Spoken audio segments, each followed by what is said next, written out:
ये ड्रेस कितनी खूबसूरत है। ब्राइड जब इसे पहनेगी तो उसकी खुशी का तो कोई ठिकाना ही नहीं होगा। हाँ बिल्कुल, मेरी ड्रेस का वॉल्यूम देख, प्योर प्रिंसेस वाली फील आएगी उसे। मेरी ड्रेस भी कम नहीं, एकदम मॉडर्न और क्लासी। वैसे कल एक ब्राइड ने मेरी ड्रेस ट्राई की, उसको देख, उनकी मम्मी की आंखों में आंसू आ गए। ऐसा लगा कि उनकी बेटी की शादी का सपना पूरा होता दिखा।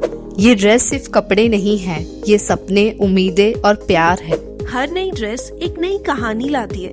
वैसे सुना है, क्या बात कर रहे हो, सेल चल रहा है?